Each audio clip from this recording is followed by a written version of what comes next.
Mit navn er Morten Felding, ansat i Philips. Jeg har ansvaret for alt, hvad vi sælger af lys i hele Norden, og er samtidig administrerende direktør for Danmark.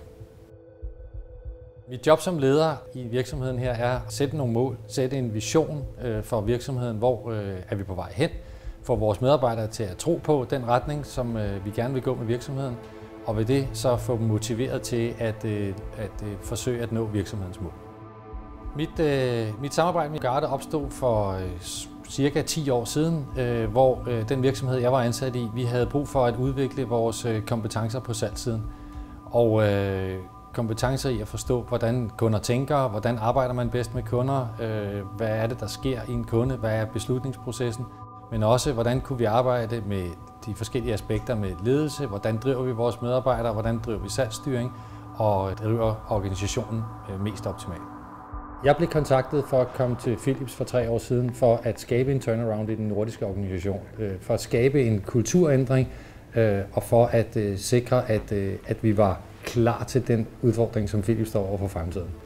Og da det har rigtig meget med kultur at gøre, så er det en proces, som sjældent man kan gøre alene, og der valgte jeg at arbejde sammen med Garde for at få hjælp til at få den proces til at ske hurtigere og på den rigtige måde i vores organisation. Og det vil jeg bestemt mene at lykkes.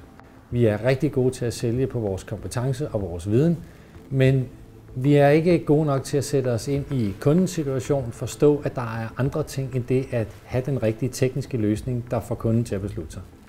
Og der har vi brugt Garde til at få både organisationen til at se og forstå, at der er andre beslutningsprocesser hos kunden, der er andre parametre, der kan gøre sig gældende i en salgsproces, og der er andre indsatser, der skal til for at nå til de mål, som vi gerne vil nå.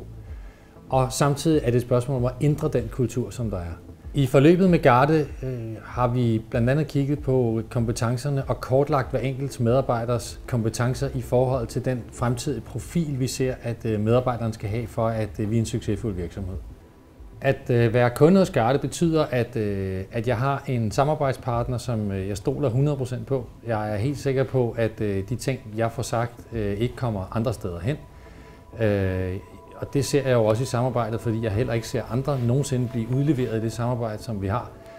Samtidig er det en 100% tillid til, at jeg kan så fortælle de ting, som jeg ser som problemer og udfordringer for min virksomhed, og have en professionel sparring med den partner, som jeg nu har valgt at køre et forløb sammen med. Jeg kan fortælle om de udfordringer, som jeg har. Jeg kan fortælle om de bekymringer, jeg har, og jeg kan have en sparring omkring det, som ikke nødvendigvis altid er det her, at nu skal der lige sælges mig nogle ekstra konsulenttimer, men at vi kan diskutere tingene, finde ud af, om der er noget, og så kan jeg jo finde ud af, om der er noget, jeg kan bruge, eller noget, jeg ikke kan bruge, eller om vi skal sætte nogle ting i gang på den ene eller anden måde.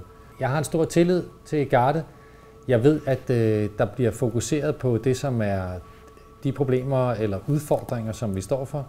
Vi får som virksomhed og som medarbejdere nogle konkrete værktøjer, vi kan arbejde med, og samtidig så får vi udviklet organisationen. Og i et konsulenthus er det også vigtigt, at der er nogen, som er gode til det ene, og nogen, der er gode til det andet, og finde ud af at bruge dem, så vi ikke forsøger at bruge den samme person til at løse alle opgaver, fordi det duer ikke. Og der synes jeg, at Garde har været god til at sætte de rigtige personer sammen og finde det rigtige hold, uanset om det har været 10 personer, eller om det har været 100 eller 150 personer, vi har skulle have med at gøre. Garde har været god til at huske mig på, at det kan godt være, at jeg forstår det, men det kræver lidt tid før, at hele organisationen den er med på og har fået budskabet ind under huden. Og så har vi fået udviklet organisationen samtidig med, at vi har fået skabt en adfærdsændring, som gør, at vi har fået ændret på nogle af de fundamentale ting i vores kultur og adfærd hos vores medarbejdere. Færdigheder kan man altid gøre noget ved og forbedre, men de grundlæggende holdninger og værdier hos personen er det, der skal til for at skabe et resultat.